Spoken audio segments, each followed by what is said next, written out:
एक अनार के अंदर कितने दाने मैं गिन सकता हूं, लेकिन एक दाने में कितने अनार लगेंगे अगर मैं जमीन में लगा दूं वो दाना, कितने दरख्त आएंगे, वो दरख्त को कितने अनार लगेंगे। एक अनार के अंदर कितने दाने हैं बता सकता हूं, लेकिन एक दाने के अंदर कितने अनार बाद में आएंगे मैं नहीं बता सकता।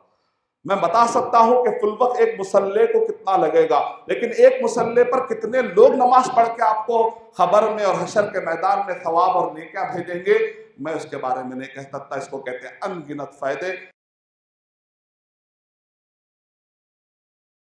जिस टॉपिक पर मैं आपके सामने खुतबे जुमा पेश करने जा रहा हूं, उन्वान है मसाजिद की अहमियत, 10 वजूहात और अनगिनत फायदे।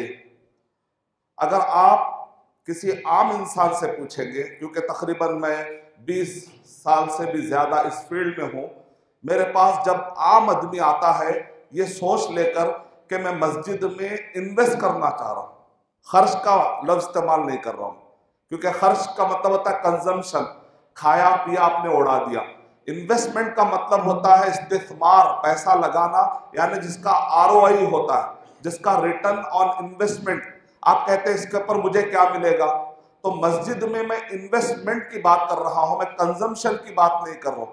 आप जो मस्जिद में पैसा लगाते हैं तो ये इसको खर्चा मत समझिए, इसको एक लायबिलिटी मत समझिए, बल्कि एक इन्वेस्टमेंट है जो अल्लाह सुब्हानहू व तआला की तरफ से आपको उसका भरपूर बदला दुनिया में भी मिलेगा, कब्र में भी मिलेगा, हशर के मैदान में भी मिलेगा, इंशाअल्लाह जन्नत में भी मिलेगा इंशाअल्लाह। तो जब मैं एक आम इंसान से पूछता हूँ या एक आम इंसान का जब मैं रुझान मालूम करता हूँ कि आखिर पैसा मस्जिद में मैं क्यों लगाऊं, क्यों मैं इन्वेस्ट करूं, तो वो आम इंसान कहता है अरशद भाई जब मैं खबर में अकेला पड़ा हुआ रहूंगा ना तो उस वक्त पर ये माल मुझे काम आएगा, इस नियत से मैं मस्जिद के लिए पैसा लगा रहा हूं। अब एक आम इंसान की सोच, आइए देखते हैं कि कुरान और सही हदीस में ये सोच को कोई प्रूफ मिलता है या नहीं मिलता कि जब इंसान कब्र में अकेला पड़ा हुआ रहेगा तो मस्जिद में उसने जो पैसा लगाया है क्या उसको कब्र के अंदर आसानियां पैदा होती है या नहीं होती है। हदीस मुलाहदा फरमाई, अल्लाह के नबी सल्लल्लाहु अलैहि वसल्लम ने इरशाद फरमाया, सही अत-तरगीब हदीस नंबर 2600 में बात लिखी हुई है, सबउन यजरी लिल अब्दी अजरुहुन्ना व हुवा फिल कब्रिही बादा मौतिही।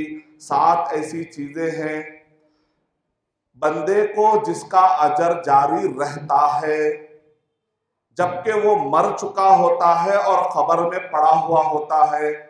पहली चीज क्या बताई अल्लाह के नबी सल्लल्लाहु अलैहि वसल्लम ने, कि अल्लाह के नबी सल्लल्लाहु अलैहि वसल्लम इरशाद फरमा रहे हैं कि जब आदमी पैसा लगाता है तो वो 7 चीजें ऐसी हैं कि जिसका अजर उसको मिलता रहेगा।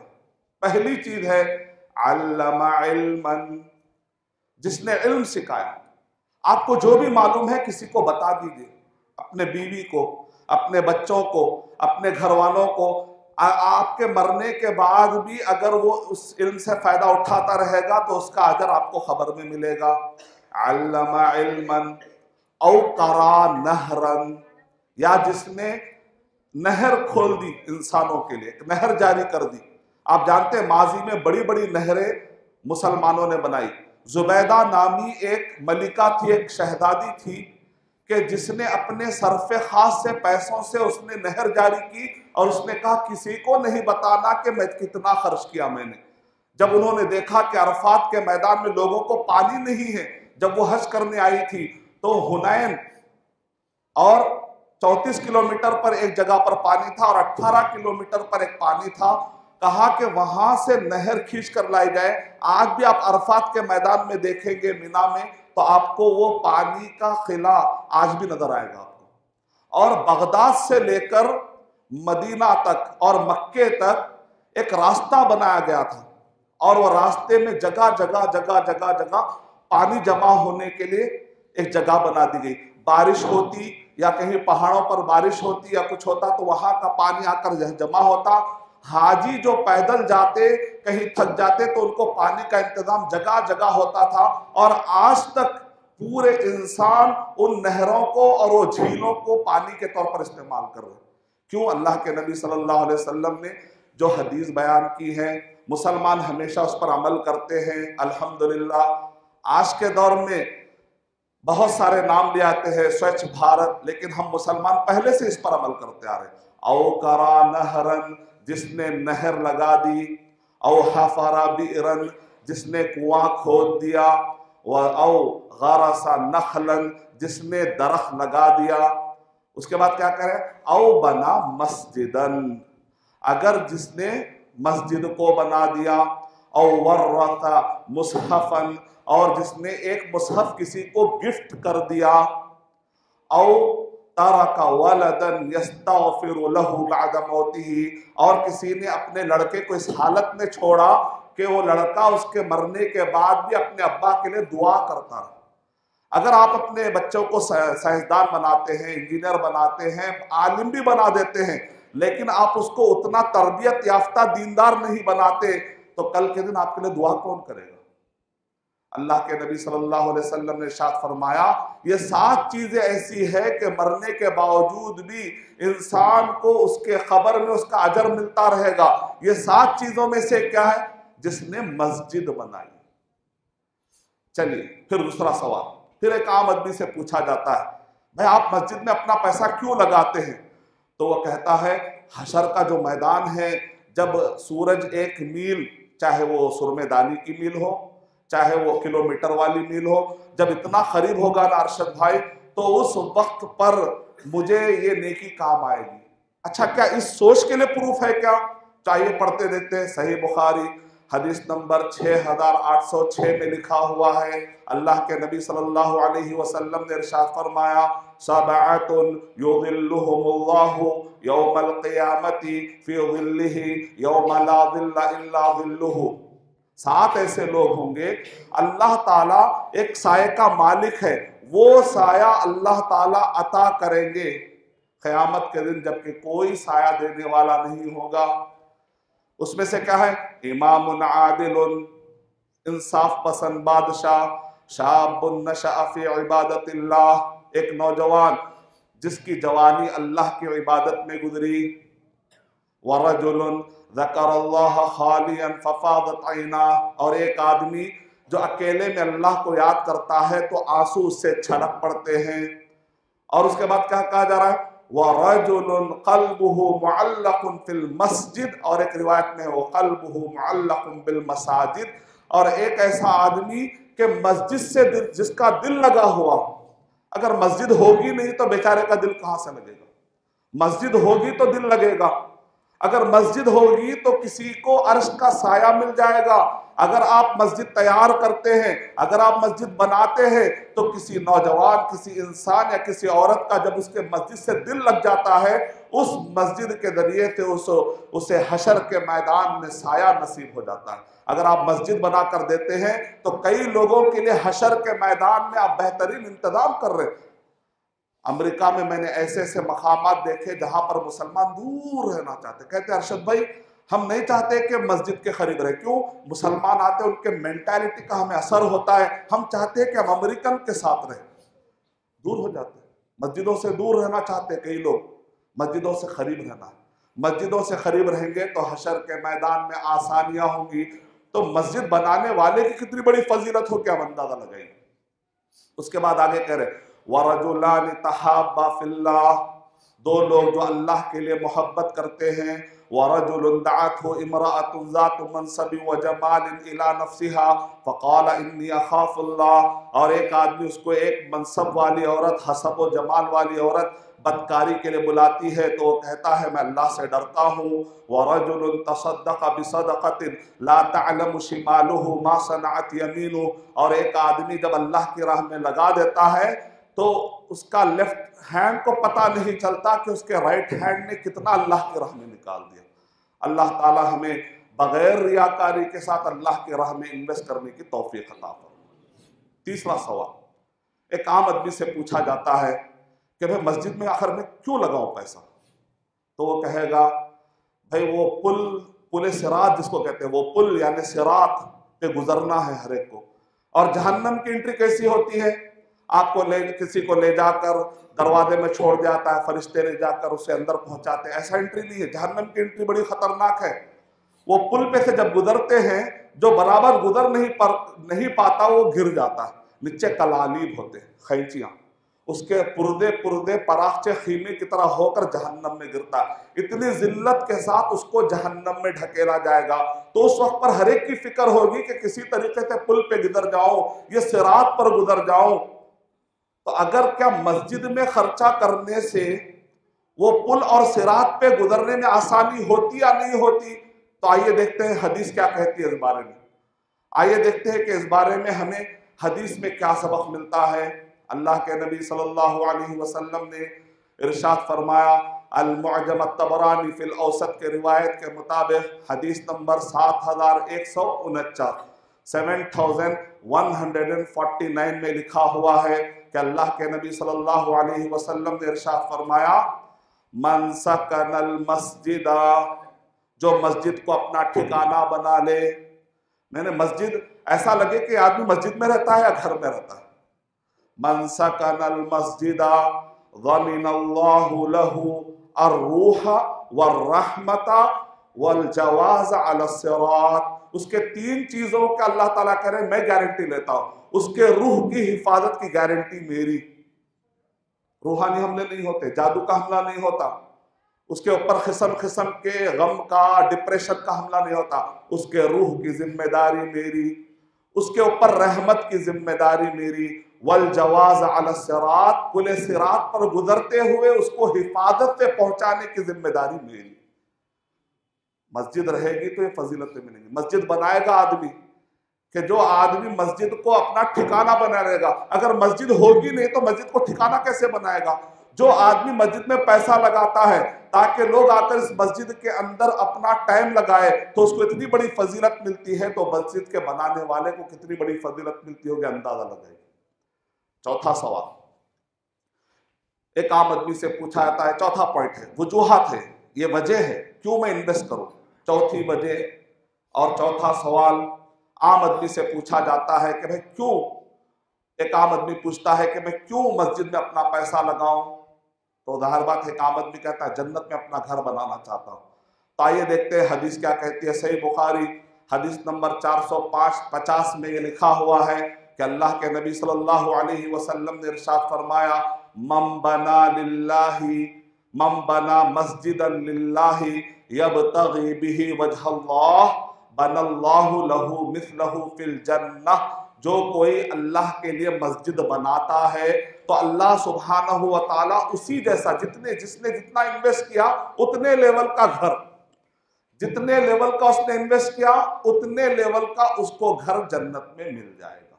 सही बुखारी सुनन इब्न माजा की रिवायत में क्या लिखा हुआ है? हदीस नंबर 738 में लिखा हुआ है कि अल्लाह के नबी सल्लल्लाहु अलैहि वसल्लम ने इरशाद फरमाया, मम बना मस्जिदन लिल्लाह, जो मस्जिद बनाता है अल्लाह के लिए, रियाकारी के लिए नहीं, किसी को दिखाने के लिए नहीं, का मफहस क़तात। दुनिया में आपने देखा होगा परिंदे अलग अलग किस्म के घोंसले बनाते हैं। सबसे ज्यादा डाउन टू अर्थ, सबसे ज्यादा बेचारा जिसको आप कहते हैं परिंदा, उसका नाम है सैंड ग्राउस, जिसको अरबी जबान में कहते हैं क़तात, सैंड ग्राउस। इसका मैंने कल यूट्यूब पर और मैंने जाकर इंटरनेट पे बेचारे का घर देखा, तो दुनिया में सबसे सीधा साधा घर इसका। आपने देखा बांस के घोंसले जबरदस्त होते हैं, बांस परिंदे तो जबरदस्त घोंसला बनाते हैं, एक आर्किटेक्चर की मिसाल होते हैं। लेकिन बेचारे का घर कैसा है? जमीन में गड़ा ऐसा खोद दिया है, 4-5 लकड़ियां, 4-5 छोटे छोटे बारीक बारीक तीलियां, जिसको कहते हैं तीलियां, छोटे छोटे या घास पुर्दे उसने डाल दिए, बस तसल्ली को कि मेरा घर है। 3 अंडे रखे हुए हो, यानी कितना बेचार की कह रहे। अल्लाह ताला कह रहे अगर तुमने इतना भी दे दिया, मिसाल के तौर पे अगर कोई पान बेचने वाला उसकी जो घास है, आप उसको बोलेंगे भाई 4-5 थोड़े पुर्जे दे दो, वो फ्री में भी दे सकता है। लेकिन आप उससे कहते मैं 1 रुपया दूंगा। अरे 1 रुपये में घास रोजाना फेंक के जाता हूँ, चल 1 रुपया। अगर कहीं घास पड़ी आपके घर के सामने, एक आदमी कहता है मैं आपके घर के सामने जो घास पड़ी हुई है जरा एक घास देते क्या, ले लो भाई, अच्छा है, कचरा साफ होता है। नहीं नहीं, 1 रुपया भी दूंगा। अच्छा 1 रुपया भी दे रहे हो उल्टा, तो और जल्दी आप देते हैं। मतलब ये है कि भाई चलो 1 रुपया ही मिल रहा है, यानी मान लीजिए उसकी कीमत 1 रुपया, अगर किसी के पास 1 रुपया है, 2 रुपए है, नहीं शर्माना है, अपनी आखिरत बना लेना है। ये ना सोचो कि मेरे पास क्या है, कमफ़हसी क़तातिन औ अज़ग़रा, और उससे भी कम अगर कुछ लगा सकता है कोई बंदा तो लगा ले। बनल्लाहु लहू बैतन फिल जन्नह, अल्लाह सुब्हानहू व तआला जन्नत में उसका घर बनाते हैं। मिसाल के तौर पे मान लीजिए मस्जिद के अंदर एक मुसल्ले की जगह देखें, एक मुसल्ला, एक आदमी ये ना समझे मुसल्ला एक कपड़ा है ना भाई 100 रुपए में आ जाता, नहीं। एक मुसल्ली जब मुसल्ले में ठहरता है तो वजू करता है, तो वजू खाने की जरूरत होती है। एक मुसल्ली जब नमाज के लिए ठहरता है, तहारत खाने की जरूरत पड़ती है। उसको एक अच्छे इमाम की जरूरत पड़ती है जो नमाज से वाकिफ हो, जिसको मसाइल मालूम हो, जिसको तहारत के मसाइल मालूम हो। इमाम की तनख्वाह है, आज़ाद मुअज्जिन, मुअज्जिन की तनख्वाह होती है। एक खतीब हो जहां पर जो लोगों को इल्म बांटे, लोगों को अल्लाह और उसके रसूल सल्लल्लाहु अलैहि वसल्लम की तालीमात बताए। एक मेंबर हो, एक छत हो, एक फैन हो, एक लाइट हो, अगर गर्मी हो तो एक एसी हो। अगर ये सारे चीजें जमा करें, मिसाल के तौर पे 10 लाख अगर खर्चा लग रहा है, मान लीजिए इस मस्जिद के लिए अगर 10 लाख खर्चा लग रहा है और 450 यहाँ पर मुसल्ली नमाज पढ़ते हैं, तो 450 को आप 1 लाख से डिवाइड करेंगे, 2200 रुपया। यानी एक आदमी अगर 2200 रुपया इस मस्जिद में लगा देगा, उसका एक मुसल्ले का इंतजाम होगा। अरब के लोग क्या करते हैं, कमफ़हसी क़तात, ये परिंदे का जो घोंसला है उसका उन्होंने कहा एक मुसल्ला अगर लेगा तो आज के दौर में इंसान के पास 2200 रुपए की सकत हो सकती है, अगर लगा ले वो अपना। या कम से कम 10-12 लोग मिलकर एक मुसल्ले का ले ले, अगर वो उससे भी गरीब हो, या कम से कम कहे भाई कहीं ना कहीं लगा दो इसको, 2200। अगर आप एक आदमी जो अपने लिए 10 घर रखना पसंद करता है इस दुनिया में, तो 10 मुसल्ले ले ले। जन्नत में 10 घर चाहिए उसको। दुनिया में 1 घर और जन्नत, दुनिया में 10 घर और जन्नत में सिर्फ 1 घर, ये तो बात नहीं बनी। दुनिया में अगर 10 तो जन्नत में कम से कम 20 घर तो होना चाहिए। अगर चलो मान लो कि 5 घर लेकर चलते हैं, 11,000 रुपए में 5 घर बन गए आपके, अल्हम्दुलिल्लाह। मैं नहीं कर रहा, हदीस में, हदीस का मफहूम समझाने की कोशिश कर रहा हूं। खबर में आसानी और हशर के मैदान में आसानी, पुल पे जब गुजर होगा उस वक्त पर आसानी, और जन्नत में उसके लिए घर बन जाएगा। चलिए 5वीं वजह देखते हैं। जब आदमी मस्जिद को जाने का सिर्फ इरादा कर लेता है, या वतन बना लेता है मस्जिद को अपना, या दिल में मजबूत ख्याल कर लेता है कि मैं मस्जिद को जाऊंगा, सिर्फ उसकी कितनी फजीलत है आप अंदाजा लगाइए। सुनन इब्ने माजा के हदीस नंबर 800 में लिखा हुआ है, अल्लाह के नबी सल्लल्लाहु अलैहि वसल्लम ने इरशाद फरमाया, मा तवत्तना रजुलुन मुस्लिमुनिल मसाजिद, आदमी जब वतन बना लेता है मस्जिद को अपना, यानी जिस तरीके से अल्लाह इतना खुश होता है, अल्लाह ताला इतना खुश होता है जितना के यतबशबशु अहलुल गाइबी बिगाइबी। हदीस के अल्फाज ये हैं कि जैसा एक गायब आदमी अपने चहीते को जब देखता है बहुत दिनों के बाद और वो गायब आया है, कितना खुश होता है। एक मुसल्ली जब मस्जिद में कदम रखता है, अल्लाह सुब्हानहू तआला को उस बंदे से वैसे खुशी होती। मस्जिद रहेगी तो बंदा कदम रखेगा, बंदा कदम रखेगा तो अल्लाह को खुशी होगी। तो मस्जिद बनाने वाले को कितनी बड़ी फजीलत मिलती है, आप उससे अंदाजा लगाइए। 6वां नुक्ता यह है, इल्म हासिल करने की बड़ी फजीलत है, ईमान बढ़ाने की बड़ी फजीलत है, लेकिन जो लोग मस्जिद में बैठकर इल्म हासिल करते हैं और मस्जिद में बैठकर अपना ईमान बढ़ाते हैं, उनके लिए स्पेशल फजीलत है। सुनिए हदीस, अल-मुअजम अत-तबरानी की रिवायत है, हदीस नंबर 7437 में लिखा हुआ है कि अल्लाह के नबी सल्लल्लाहु अलैहि वसल्लम ने इरशाद फरमाया, मन गदा इलल मस्जिदी ला युरीदु इल्ला अन यतअल्लम खैरन औ युअल्लिमा काना लहू का अज्र हज्जिन तामन हज्जतहु औ कमा क़ाल अलैहि सलातु वस्सलाम। कोई आदमी मस्जिद की तरफ निकलता है, उसकी नीयत ये होती है कि चलो जाकर मैं मस्जिद में इल्म हासिल करूंगा, या इस मस्जिद में जाकर दर्स दूंगा, लोगों को इल्म सिखाऊंगा, तो उसको मुकम्मल एक हज करने का सवाब मिलेगा। ऑथेंटिक रिवायत है। शेख अलबानी रहमतुल्लाह अलैह ने इसको हसन दर्जे की कहा है। लोग कहते हैं मुझे हज का मौका नहीं मिल रहा है, आपको हर दिन हज का मौका मिल सकता है अगर आप मस्जिद में जाकर इल्म हासिल करने की नीयत से निकलते हैं।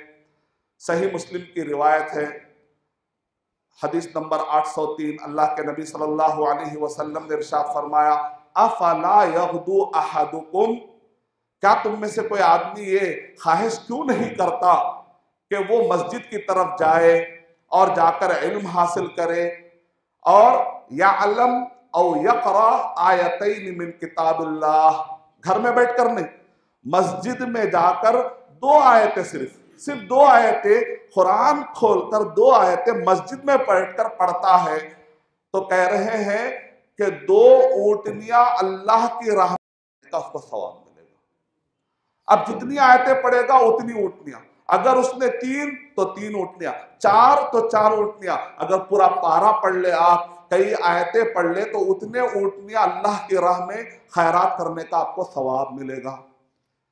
और मस्जिद में ईमान बढ़ाने की फजीलत के बारे में सूरह तौबा सूरह नंबर 9 के आयत नंबर 18 में अल्लाह ताला ने इरशाद फरमाया, इन्नमा यअमुरु मसाजिदल्लाह मन आमन बिल्लाहि वल यौमिल आखिर व अक़ामस्सलाता व आतज़्ज़काता व लम यख़्शा इल्लल्लाह फ़असा उलाइका अन यकूनु मिनल मुहतदीन।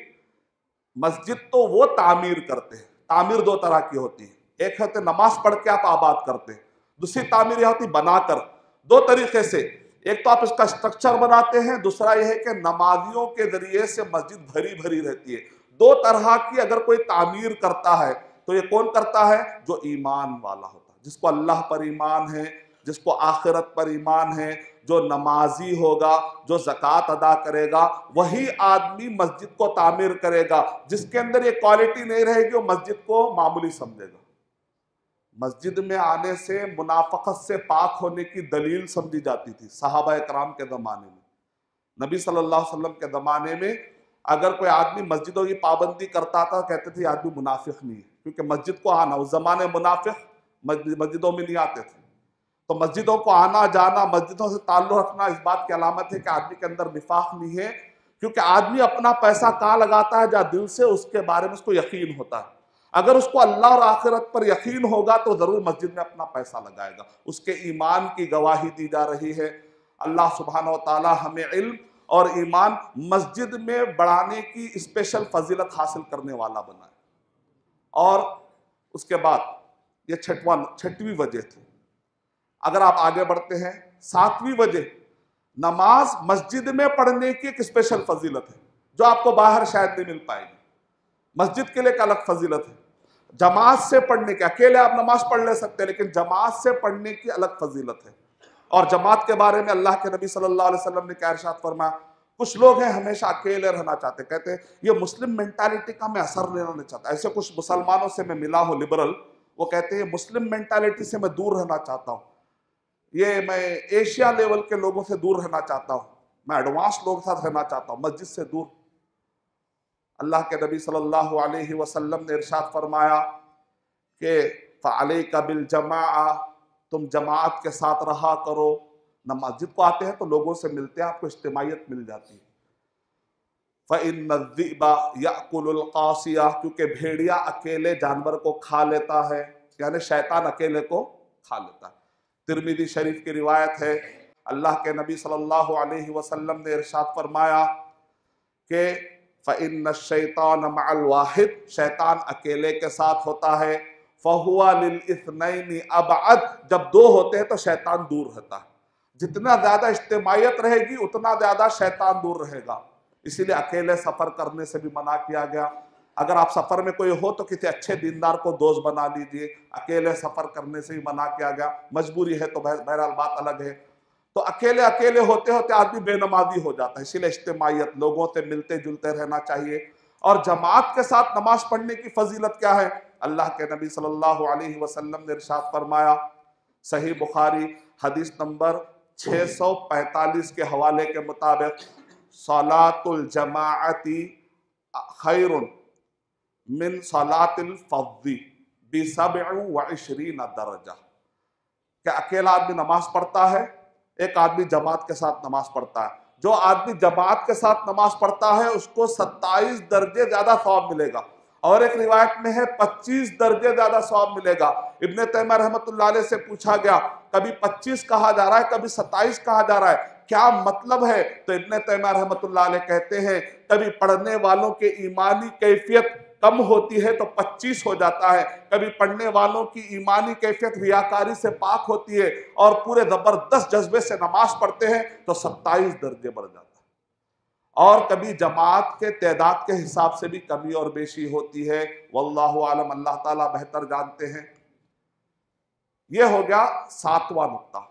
8वीं वजह, मस्जिद के अंदर एक आदमी अपना इल्म और ईमान बढ़ाता है, मस्जिद के अंदर नमाज की पाबंदी करता है।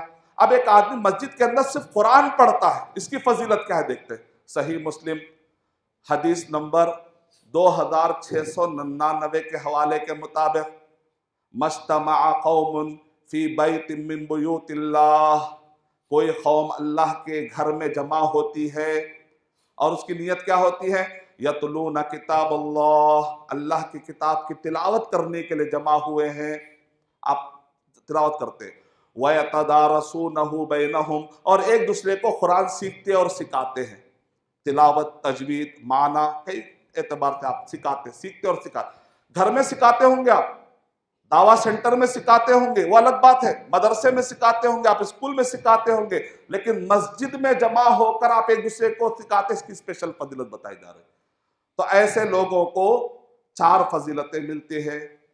इल्ला नज़लत अलैहिमुस सकीना, उन पर सुकून तारी हो जाएगा। व गशियतहुमुर रहमा, उन पर रहमत तारी हो जाएगी। व हफ़्फ़तहुमुल मलाइका, फरिश्ते अपना पर बिछा देंगे। व ज़करहु फी मन इंदहु, और अल्लाह सुब्हानहु व तआला वहाँ जो अफजल गिरोह है फरिश्तों का, वहाँ पर उस बंदे का अल्लाह ताला जिक्र फरमाते। अल्लाह सुब्हान, मस्जिद रहेगी तो फजीलतें हासिल होंगी, मस्जिद नहीं रहे तो फजीलतें कहाँ से हासिल होंगी? कुछ एक कमरा बना लिए, एक रूम बना लिए, 4 लोग जमा हो गए। मस्जिद की बड़ी फजीलत होती है, इसका खास एहतमाम करना चाहिए। माजी में आप देखते हैं स्पेन, ज्यादा जगह नहीं थी पहाड़ों में, लेकिन मसाजिद के अंबार थे। बगदाद, लेकिन मसाजिद के अंबार थे, उसके अंदर हल्के होते थे, कुरान मजीद के हल्के। मस्जिदें अक्सर खाली पड़ी हुई रहती, नमाज होने का ताला। अरे भाई हल्के कहाँ गए? उमर रज़ियल्लाहु ताला ज़माने में लाखों हल्के थे, लाखों कुरान मजीद के। आज मस्जिदों से कुरान मजीद नहीं सीख रहे हम, इसीलिए लोग अलग अलग स्कूल मदरसे खोलना पड़ रहा है। मस्जिदों के अंदर सबाही मसाई, सुबह और शाम, ऐसा कुछ एक टाइम होना चाहिए जहां पर कुरान मजीद की तिलावत हो। मस्जिद के अंदर कुरान मजीद की तिलावत होती है तो ये हकीकी माने में मस्जिद को आपने इज्जत दे दी, आपके बच्चों ने इज्जत दे दी, आपकी नस्ल ने इज्जत दे दी। मस्जिद के अंदर हल्के कायम होना चाहिए। मस्जिद नबी में देखे इतने हल्के होते हैं। हमारे साथी बैठे उनको शौक लगा, बड़ी उम्र में हाफिज बन गए। जब माहौल मिलता है तो आदमी के अंदर जज्बा भी आता है। मस्जिदों के अंदर हल्के ही ना हो तो लोगों को कुरान में याद करने का शौक भी नहीं आता। 20-20 साल से दीनी फील्ड में है, कुरान मजीद याद नहीं, अरबी ग्रामर नहीं मालूम, क्यों? इनके हल्के ही नहीं है, माहौल ही नहीं है। अगर माहौल रहेगा बचपन से अरबी ग्रामर का, कुरान मजीद के, तो जब हिंदी सीखा बंदा, तेलुगु सीखा, स्पेनिश सीखा, फ्रेंच सीखा, फिर हमारी कौम अरबी क्यों नहीं सीख रही? फिर हमारी कौम तजवीद क्यों नहीं सीख रही? क्या कौम के जहानत में कोई शक है? नहीं ना। हर जबान जब सीख सकती है कौम, तो फिर ये जबानें क्यों नहीं सीखती? 20-25 साल लगा देते हैं, इंग्लिश सीख जाते हैं लेकिन अरबी नहीं सीखते, तजवीद नहीं सीखते, तफसीर नहीं सीखते, तिलावत नहीं सीखते, क्योंकि हल्के नहीं है। हल्के रहेंगे तो माहौल बनेगा। 9वीं वजह, जिक्र कहीं भी आप कर सकते हैं, लेकिन मस्जिद में बैठकर जिक्र करने के खास फजीलत है।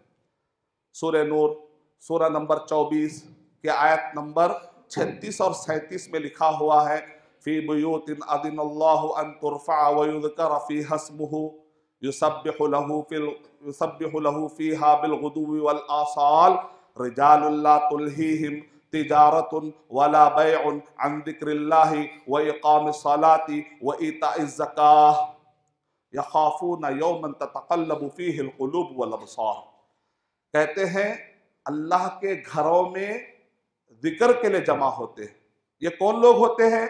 रिजालुन, अल्लाह ताला ये ऐसे लोग हैं, अल्लाह तारीफ करते कर, ये लोग जिनको अल्लाह चाहते हैं, ये लोग हैं जिनको अल्लाह ताला चाहते हैं। ला तुल्हीहिम तिजारतुन वला बैउन अन ज़िक्रिल्लाह, ये मस्जिद में आकर जो अल्लाह का जिक्र करते हैं, अल्लाह ताला करे, यही तो वो लोग हैं जिनको अल्लाह ताला जिनको तलाश करता है, जिनको उनका बिजनेस और उनका खरीदना बेचना उनको गाफिल नहीं करता कि वो मस्जिद को आए और अल्लाह का जिक्र करे। और क्यों? इसलिए कि ये वो लोग हैं जो क़यामत के दिन जबकि लोगों के आंखें पलट जाएंगी, उस दिन से वो डरते हैं, उसका इंतजाम वो अभी से मस्जिद में बैठकर कर रहे हैं। आज तुम याद करोगे, फज़कुरूनी अज़कुरुकुम, तुम याद करोगे तो अल्लाह सुब्हानहू व तआला याद करे।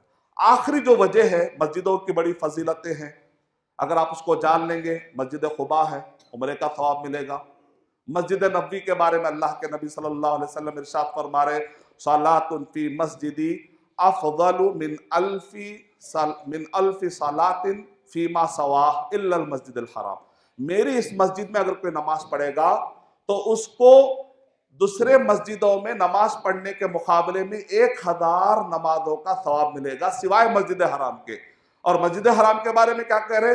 वसलातुन फिल मस्जिदिल हरामी खैरुन औ अफदलु मिन मिअति अल्फि सलातिन फीह। दूसरे मस्जिदों में अगर आप 1,00,000 नमाजें पढ़ेंगे तो उसमें जितना सवाब मिलेगा उतना सवाब मस्जिद काबा, पूरे मक्के के अंदर कहीं भी नमाज पढ़ लेते लोग। कहते भाई फतवा है शेख बिन बाज रहमतुल्लाह अलैह का। शेख इब्न उथैमीन रहमतुल्लाह अलैह ने कहा कि शेख बिन बाज रहमतुल्लाह अलैह की हम इज्जत करते हैं, लेकिन इस फतवे को हम नहीं मान सकते, क्योंकि हदीस में मस्जिदुल काबा आया है, काबे की मस्जिद की फजीलत है, मक्के की किसी भी मस्जिद की फजीलत नहीं है। शेख बिन बाज रहमतुल्लाह अलैह का ये फतवा हदीस से टकराता है, लिहाजा ये फतवे को नहीं लिया जाएगा। कोशिश ये करिए कि मस्जिद काबा में, जो काबे के अतराफ पे मस्जिद हराम है, उसमें नमाज पढ़ने से 1,00,000 नमाजों का सवाब मिलेगा। और मस्जिद अक्सा के बारे में अल्लाह के नबी सल्लल्लाहु अलैहि वसल्लम ने इरशाद फरमाया, सलातुन फी मस्जिदी अफदलु मिन 4 सलवातिन फिल मस्जिदिल अक्सा। मस्जिद अक्सा में 4 मरतबा नमाज पढ़ने पर जो सवाब मिलता है, उतना सवाब 1 मरतबा मस्जिद नबवी में पढ़ने से मिलता है। यानी 1000 को अगर 4 से डिवाइड करेंगे 250। 500 वाली रिवायत को अक्सर मुहद्दिसीन ने कबूल नहीं किया, अगरचे के बाद मुहद्दिसीन ने कबूल किया, लेकिन अक्सर मुहद्दिसीन ने कबूल नहीं किया। सेफ साइड ये है कि मस्जिद अक्सा की फजीलत 250 है। जब ये फजीलतें हम सुनते हैं तो इससे मस्जिदों की अहमियत का पता चलता है। मेरे टॉपिक में एक और एक कलीमा था, अनगिनत फायदे, 10 वजूहात और अनगिनत फायदे। अनगिनत फायदे क्या है, गिन नहीं सकते आप। मिसाल के तौर पे हदीस अल्लाह के नबी सल्लल्लाहु अलैहि वसल्लम ने इरशाद फरमाया कि अगर कोई इस्बाउल वुदूई अलल मकारिह, सर्दी है फिर भी वो वजू कर लेता है, व कसरतुल खुता इलल मसाजिद, मस्जिद को चल कर जाता है तो जितने भी स्टेप पढ़ते जाएंगे, और वह इंतज़ारुस सलाह, नमाज के लिए वो इंतजार करता है, चलो और एक नमाज आती है तो पढ़ के जाते हैं। मगरिब को आगे चलो कुरान पढ़ते हैं, बयान सुन लेते हैं शेख का, इशा पढ़ के जाते हैं। तो 2 नमाजों के लिए आपने इंतजार कर ली, तो इसके लिए क्या फजीलत है, फ़ज़ालिकुम अर्रिबात। बॉर्डर पर दुश्मन का हमला जब होता है तो मासूमों को बचाने के लिए जो सवाब मिलता है, वो मासूमों को बचाने का जो सवाब मिलता है, वो सवाब उसको लिखा जाएगा जो चलकर मस्जिद को आएगा। यानी गिन नहीं सकता, एक एक स्टेप पर एक एक नेकी मिलेगी। और ये नेकी क्या है, मामूली नहीं है। क़यामत के दिन एक नेकी के लिए तड़पेगा। बाप बोलेगा बेटी से नेकी दे दो, बेटी नहीं देगी, शौहर नहीं देगा, बीवी नहीं देगी, माँ नहीं देगी, बाप बेटा भाई सब रिश्तेदार आपको चाहने वाले होंगे, लेकिन क़यामत में एक नेकी नहीं मिलेगी। लेकिन मस्जिद की तरफ जो आदमी चलकर आता है तो एक एक चलने पर उसको जो नेकी मिलती है, आप अंदर। शेख इब्न उथैमीन रहमतुल्लाह अलैह का घर बहुत दूर था। सर्दी के अंदर टाट देखते हैं आप, टाट उनके पास, हालांकि बड़े बड़े मालदार बड़े बड़े बादशाह खरीद थे, फिर भी कहते हैं टाट जैसी कोई चीज थी, वो लपट कर सर्दी में आते थे और सर्दी में ठंडे पानी से वजू करके नमाज पढ़ते। कहते शेख आप चाहे तो दुनिया की सबसे बेहतरीन कारें आपके लिए रख दे, तो वो कहते हैं ये चलकर आने की फजीलत कब मिलेगी। फिर अल्लाह ताला हमें ऐसा ईमान वाला बना दे। और एक हदीस अल्लाह के नबी सल्लल्लाहु अलैहि वसल्लम ने इरशाद फरमाया, बश्शिरिल मशाईन फिल ज़ुलमी इला सलाति यौमल क़ियामति बिन नूरि ताम्मी यौमल क़ियामा। जो अंधेरों में चलकर आते हैं, क़यामत के दिन उनको नूर मिलेगा। कब मिलेगा जानते हैं आप? क़यामत में एक वक्त ऐसा आएगा जहां पर अंधेरा अंधेरा होगा, जिसके पास ईमान होगा उसको रोशनी मिलेगी, मुनाफिकीन को रोशनी नहीं मिलेगी। पुल सिरात पर जाने से पहले एक मरहला होगा जहां पर अंधेरा अंधेरा होगा, उस वक्त पर एक रोशनी अगर मिल जाए तो अंदाजा लग जाएगा। और इसी तरीके से अल्लाह के नबी सल्लल्लाहु अलैहि वसल्लम ने इरशाद फरमाया, दूर अगर घर भी है लेकिन चलकर अगर मस्जिद आ रहे हैं तो तुमको आने का सवाब मिलेगा। अगर इतना दूर है कि आप चलकर आ रहे हैं मस्जिदों में और आप उसका एहतमाम कर रहे हैं, जमात का एहतमाम कर रहे हैं, तो इसकी खास फजीलत है। तो बहरहाल मस्जिदों में जितने आपका पैसा लगेगा, जितने मुसल्ली पड़ेंगे, उन सब का सवाब आपको मिलेगा। तो कोई गिन ही नहीं सकता कि कितना सवाब मिलेगा। एक अनार के अंदर कितने दाने में गिन सकता हो, लेकिन एक दाने में कितने अनार लगेंगे अगर मैं जमीन में लगा दूं वो दाना, कितने दरख्त आएंगे, वो दरख्त को कितने अनार लगेंगे। एक अनार के अंदर कितने दाने हैं बता सकता हूं, लेकिन एक दाने के अंदर कितने अनार बाद में आएंगे मैं नहीं बता सकता। मैं बता सकता हूं कि फुलवक्त एक मुसल्ले को कितना लगेगा, लेकिन एक मुसल्ले पर कितने लोग नमाज पढ़ के आपको खबर में और हशर के मैदान में सवाब और नेकियां भेजेंगे, मैं उसके बारे में नहीं कह सकता। इसको कहते हैं अनगिनत फायदे। तो आइए हम सब मिलकर दुआ करते हैं अल्लाह सुब्हानहू व तआला से कि अल्लाह सुब्हानहू व तआला हमारा माल, हमारे स्किल्स, हमारे टैलेंट, हमारी मेहनत, हमारी मशक्क़त, हमारी तड़प मस्जिदों के बनाने, तामीर करने, हिस्सी और मानवी तौर पर तामीर करने के लिए अल्लाह सुब्हानहू व तआला लगा दे और उसकी तौफीक अता फरमाए। आमीन व आखिरु दावाना अल्हम्दुलिल्लाह। For authentic Islamic information, please log on to www.askislampedia.com.